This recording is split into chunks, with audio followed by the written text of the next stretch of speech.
ஒரு வாழை இடம் கிடைச்சிக்கிடுச்சு. அரச பொண்ணுக்கு தெரியாம இந்த முள்ள போய் எப்படியாவது கரெக்ட் பண்ணிட வேண்டியதுதான். சாமியார நீ சொல்றதெல்லாம் நடக்குதான்.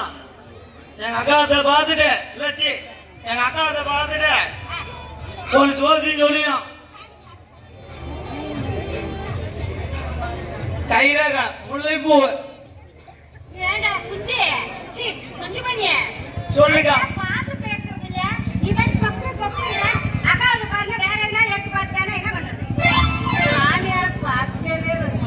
அது என்னடா மல்ல அருவாமன பூவு ஓமத்தம் பூவுன்னு என்னடா பேரு? அந்த மாதிரி பேர் வச்சுச்சுன்னா சாமி பார்க்கலாம்.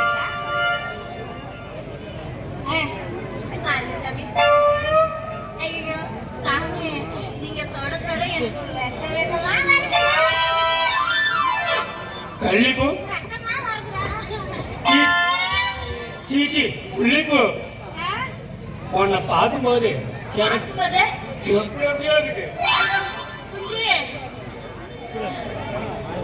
கொட்டும் போது நல்லது கெட்டது பார்த்து சொல்லியா தொலையா?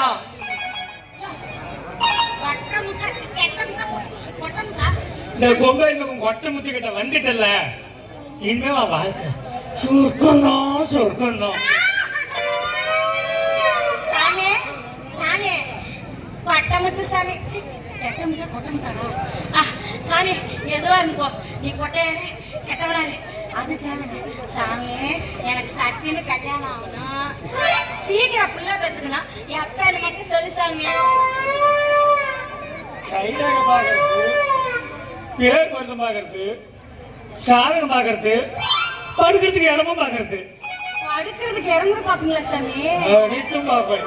ஐயோ அது ஒரு கோவர் சாமி. நீ பா சாமி, இந்த பேர் கொஞ்ச நேரம் பாசு. முல்லை இத காமி, இத காமி, இந்த கையை காமி.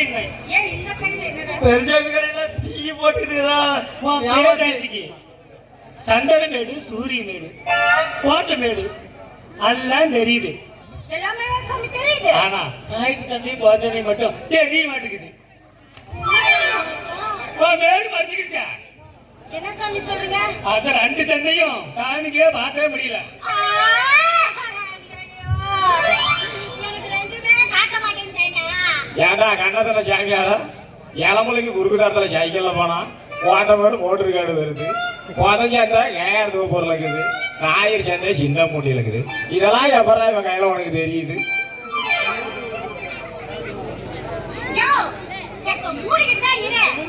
இந்த சாமி கிட்ட போய் எத்தனையோ பேர் கல்யாணம் பண்ணிருக்காங்க, பிள்ளைய பெற்றுருக்காங்க. ஒரே ஒரு பெருமை தான் பாரு. நானு கையோட கையோட அமைதியா தான் இரா. அரசப்பா மூட்டிட்டு என்ன சொல்றான்னு பாக்கலாம். அரசப்பா கம்முன்னு தான் இரா, மூடிட்டு என்ன சொல்றான்னு பாக்கலாம்.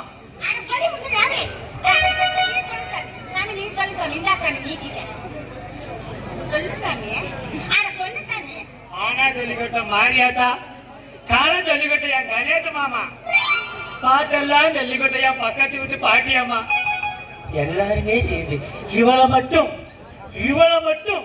எனக்கு அண்ணால பண்ணி வச்சிட்டீங்களா? எனக்கு ரொம்ப சந்தோஷமா இருக்கும். ஏன்டா டேய் திருட்டு சாமியாரா, உன்கிட்ட பொம்பளையும் கை நீட்டி சோசிக்கு பார்க்க சொன்னா நீ அவளை அசஸ் பண்ண பாக்குறியா? நீ எல்லாம் உருப்புடியா? டே விளங்காதவன.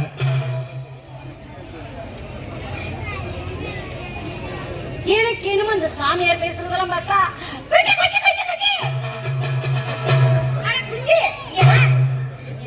இந்த சாமியார் சொல்றத பார்த்தா இதுக்கு உடனே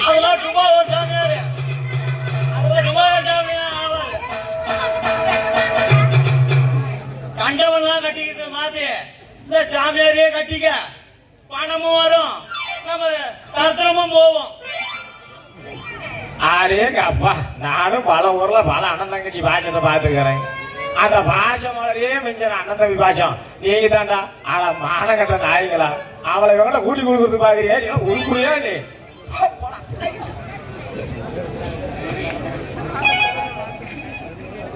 அதாவது அண்ணே இந்த பொண்ணுக்கு 13 தோசை இருக்குது. அதற்கு அடிக்கணும்னா எங்க வீட்டுல 2 ஏழையும் ஒரு அஷ்டபதி சனிங்குது. அதை துரத்தி விட்டுட்டு நேரா எங்க வீட்டு கூட்டிட்டு போய் 13 நாளைக்கு அடிச்சா அந்த தோசை போயிருந்தேன். ஏன் அடங்காக தலையா இவனை பார்த்தா சாமியார் ஆட்டலாம் இல்லை.